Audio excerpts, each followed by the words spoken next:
No, simplemente un minuto, realmente quen tiña que estar aquí é un pouco Antón, porque, bueno, dentro do que é o proxecto da planta é o que levou o peso, non? O que pasa é que por motivos eu represento, que tuvo que sair de viaxe, e, bueno, este é un proxecto que bueno, hai que dicir que primeiro queremos dar gracias á organización do Fórum por darnos a oportunidade de contalo, xa participamos en outras cousas aquí tamén, é verdad que bueno, sempre é un marco excepcional para contar cousas. En este caso que vimos a contar é un proxecto que bueno, ao final é unha planta piloto que se fixo para macroalgas e buscamos tamén outra alternativa de produtos que puidéramos combinar en multitrófico e que puidera ter un valor añadido hacia a sociedade, ¿no? En este caso, pensamos un pouco na cofradía de pescadores, cofradías de pescadores que colaboran moito con nós na hora do desenrolo do mundo das macroalgas, ¿no? O proxecto non sería posible se non chegamos a contar cun equipo para desarrollalo, cun equipo que nos chegaba a contar inquietudes e moito traballo para ir vendo e ao final o que se pretende aquí a conseguir, igual unha empresa ao uso miraría de conseguir facer erizos, engordalos e vendelos. Nos pensamos que o ideal sería intentar facer erizos sanos, botalos ao mar, igual devolvendo un pouquiño todo o que recollemos e procesamos durante moitos anos e, verdade, intentando recuperar aquilo que estaba perdido, non? Para iso a colaboración da cofradía super necesaria, a colaboración, veredes, dun amigo que conocín hai 20 e pico de anos, que eu pensei que estaba loco porque ele cultivaba erizos, ele pensaba que eu estaba loco porque nos dedicamos ás algas. E volvín a contactar hai 6 anos, John Chamberlain, sale no vídeo, veredes, un tío moi majo, entre todos o conocimiento compartindo, aprendendo a entender os erizos, cando están estresados, cando non, cando comen, cando non comen, porque morren. Ao final vos podíamos contar 1000 anécdotas dos erizos, pero 1000 anécdotas. Pero ted en conta que, por exemplo, é un animal que está cheo de púas porque necesita o seu espacio territorial, pero vive en familias, non? É sumamente curioso.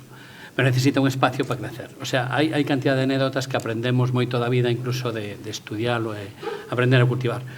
Os protagonistas son todos que salen no vídeo, espero que vos guste, e ao final está Joaquín e Pablo que vos contarán un pouco a experiencia e darvos as gracias por estar aquí e por habernos invitado. O sea,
aquí en Galicia, evidentemente, la tradición pesquera es, digamos, ya muy longeva, ¿no? Se arrastra desde siglos, lo cierto. Y mayoritariamente, pues, iba mucho pasando de familia en familia. Pues iba pasando, era una tradición como muy familiar, ¿verdad? De padres a hijos, incluso abuelos, tíos, demás. Se dedicaba mucho al tema del mar, las embarcaciones pues iban quedando heredadas, hay que contar pues muchos naufragios que hubo por ahí, padres que faltaron y que tenían hijos ya con cierta edad, tenían que hacerse cargo de ese relevo para seguir manteniendo la casa, la familia. Ha cambiado un poquito ahora, claro. Aquí en Coruña había, no sé decirte ahora exactamente, pero igual había, pues no sé, 200 barcos o 100 y pico de barcos que andaban a gran sol. Fíjate tú que ahora no llega a quedar ni una media docena, ¿verdad? La cosa se puso difícil por el tema de los tags, cuotas y demás. Aquí en las proximidades hemos pues padecido más de una tragedia, una desgracia en el mar, que conllevó pérdida de vidas, conllevó daño ecológico prácticamente masivo, el marejeo aquí mismo al pie de la Torre de Hércules, lo del Prestige, eso pues ha dañado en mayor o menor medida el medio marino. Y después también está el tema de que a veces, pues bueno, hay tema de sobreexplotación, quizás en algunas cosas, a lo mejor no tenemos toda la cabeza que hay que tener y hay que ver que esto lo recibimos de esta manera y como mínimo debemos de tener la consideración de dejarlo para los que van a venir detrás, como mínimo como nosotros lo hemos recogido y pudiendo ser incluso mejor.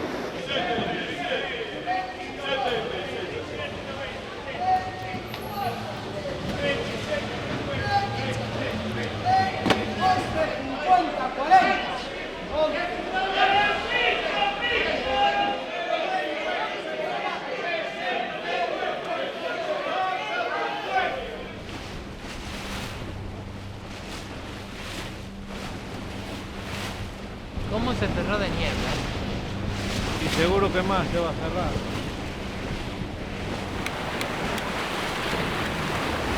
Cuando yo era pequeño, estoy hablando ya de los 80, ya con 16 años, pues claro, de aquellas no tenías mucha salida, entonces o te dedicabas a la tierra o te dedicabas al mar.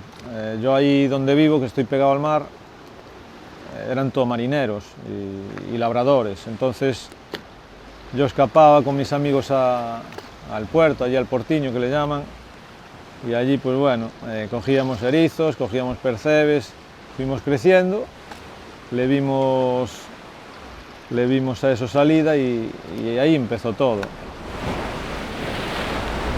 ¿Comiste percebes alguna vez? Haces así, quitas el pie y vas viniendo para atrás. Sabe lo mismo, pero con más mar, con más sabor a mar. ¿Cuántos erizos echaron aquí? Pablo, ¿cuántos fueron? 10, 8. 8.000 erizos fue en los dos lados. Cuando yo empecé al erizo, estoy hablando en el 84, 85 por ahí, solo se vendía en Semana Santa. Cuando venía Semana Santa, las mareas vivas que le llamaban, ibas y los vendías allí en el mismo puerto, porque era la tradición que había, comer erizos. Compraban tanto que al final pues se metió más gente a extraer. Y yo creo recordar que mismo del Portiño salían 9 toneladas diarias, igual de 14 personas, no éramos más. Antiguamente cuando se empezó se pagaba muy poco, 80 pesetas de aquellas, y se cogía masivamente, no teníamos quien nos dijera, mira, si cogéis mucho, pues esto, claro, de aquellas o mar efemia que le decían, esto recupera, y claro, de un año para otro seguía igual. No sabías que se iba a poner el erizo con los años que se iba a acabar. Dame las llaves para funcionar. Mira, mira, qué pasada. está lleno de erizo, Toda la fauna de aquí, de esta cala, fue la más perjudicada por el marejeo. Aquí todo esto era petróleo. Y bueno, ahora se vuelve a regenerar. De hecho se ven, mira, si miras los besos de la lancha. Mira, ¿ves? Todo eso de ahí que blanquea es erizo. Pues ya desde muy pequeñito, yo recuerdo con 13 años ir con mis padres y con mi hermana a recoger algas todos los domingos, que ya fue como mi primer trabajo, no remunerado. Y entonces, bueno, pues una vez que ya estoy en la universidad y todo, me replanteé un poco si seguir por una profesión que era más de oficina o realmente hacer lo que me gustaba, lo que hacía en fin de semana, hacer de lo que yo disfrutaba mi trabajo. Al erizo en concreto, pues suelen ser en torno a 2 horas. 2 horas tú solo, debajo del agua, te da para pensar muchas cosas, a reflexionar. También hay veces que los días son un poco más complicados y tienes frío y echas 2 horas con frío o temblando, pero bueno, es lo bonito también de la profesión, el sufrir la climatología, ¿no?, en el cuerpo.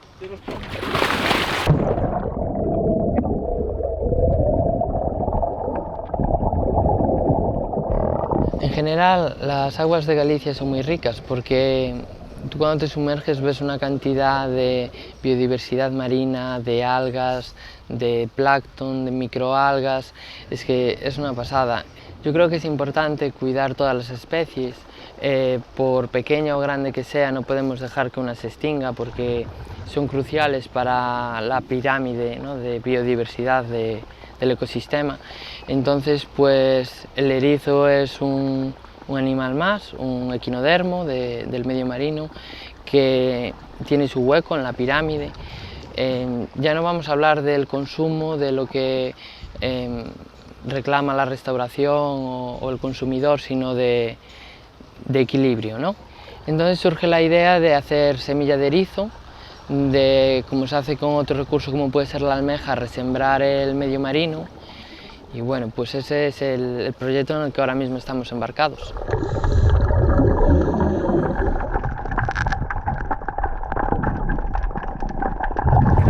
Una pasada de 5, pero son muy grandes, son para coger. Unos pocos para que vaya viviendo palos. Cojo 50 así para que vayan todos los tamaños. El erizo es un invertebrado marino del grupo de los equinodermos. La especie que explotamos es el Paranthropus livius. Es una especie herbívora que se alimenta de macroalgas fijas al sustrato. Está formado por un esqueleto calcáreo, tiene forma esférica, mucha variedad de tonalidades, que va desde verde, violetas a marrones. Del erizo se comen las gónadas, que son el aparato sexual, y las gónadas son pues como partes de una mandarina. Son muy ricos en proteínas, en yodo, en vitamina A, y tienen un porcentaje muy bajo en grasas. 66-18. Yo creo que hay más de 8.000 aquí. 59-38. Los erizos habitan desde zonas intermareales hasta profundidades de más o menos 30 metros. En zonas de poca profundidad, menos de 8 metros, es donde viven agregados en manchas de altas densidades. Se distribuye por todas las costas del noroeste atlántico hasta el Mediterráneo occidental y mar Adriático. Por lo que dicen los recolectores, en muchas de las zonas de lo que es la bahía de Coruña, desde Punta Langosteira hasta Mera, pues era una mancha continua de erizo. En este momento, pues de esa zona quedan en sitios específicos. Muchas de las zonas que antes eran muy ricas en erizo, que disminuyeron y en estos momentos no existen.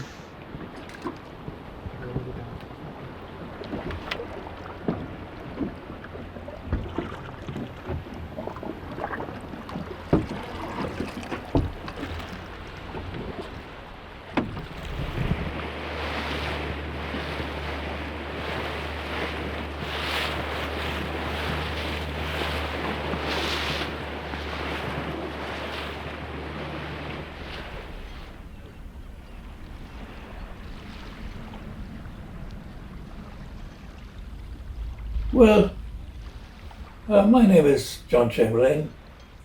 I live in the south of Ireland, beside the sea.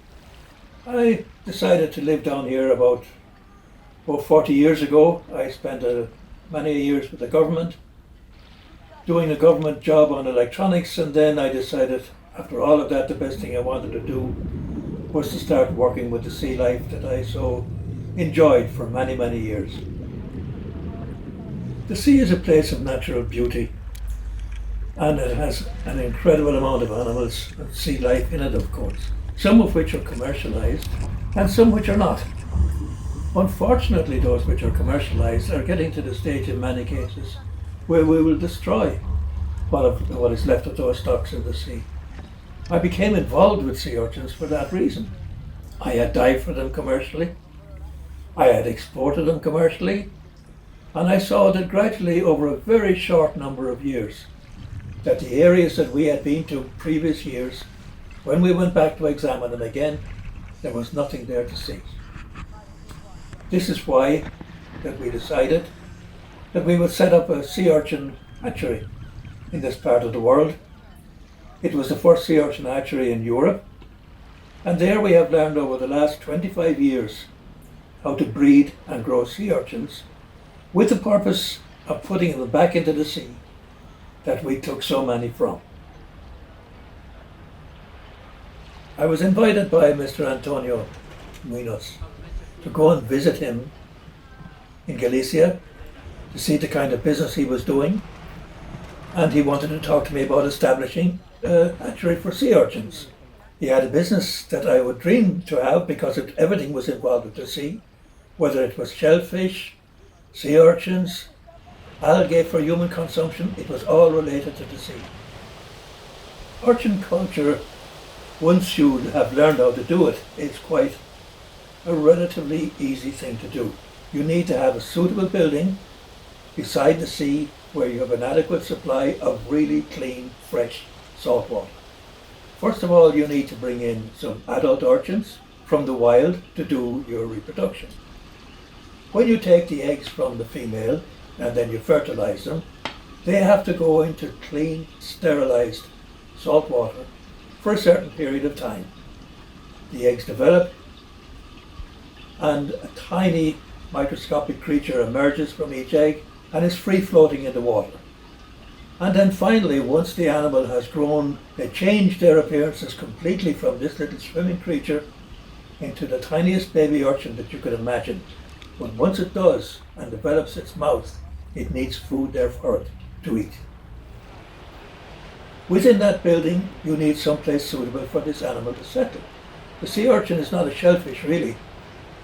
He's an echinoderm, and he needs space to graze, he needs seaweed to eat. He's not like abalone or mussels or cockles or any of those species. He's different. They need to be regularly fed, they need to be cleaned, and they certainly need plenty of room to move. If they have no room to move, they will become competitive for the food, and then you've got problems.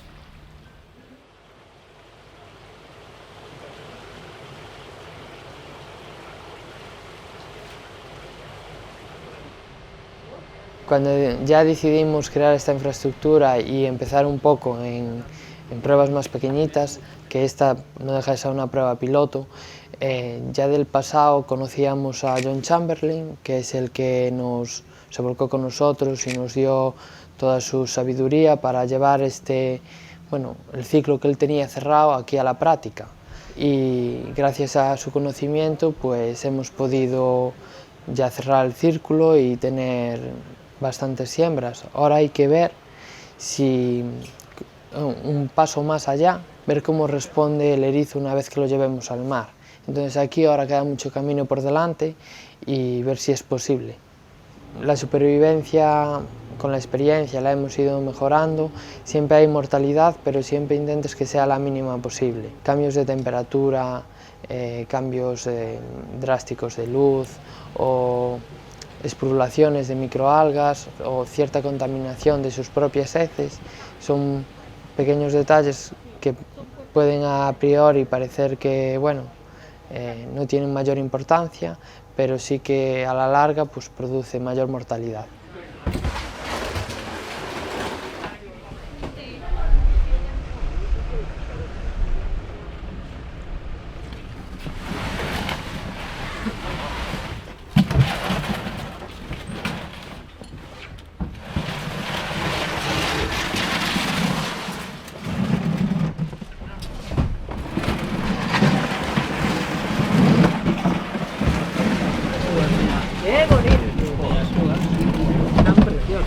Mira, este é o estado que tamén de púas.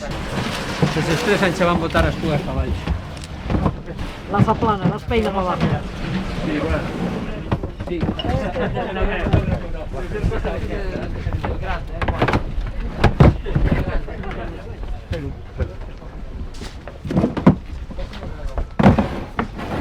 La apuesta que hemos hecho en Suevos ha sido una siembra bastante grande. Si la comparamos en relación a la del año anterior, en la Torre de Hércules, hemos pasado de 8.000 a 35.000 erizos. Entonces, bueno, pues también es una zona más expuesta a mar abierto, una zona más grande, con más depredadores. Ya empezamos a ver un poco pues, lo que sería una repoblación masiva, ¿no?, por toda la costa. Pues siguiendo este camino tenemos que intentar tener una mayor producción aquí de semilla y la intención pasa por mínimo repoblar en la Cofradía de La Coruña los erizos que se extraen en una campaña. A partir de ahí, si se puede aumentar, sería fantástico para regenerar la pérdida que se ha acumulado en los últimos años, y seguirán las demás cofradías y bueno, veamos si podríamos llegar a algo más. Pero bueno, la idea es pensar en el recurso, pero no solamente en La Coruña, sino recuperar el recurso en general.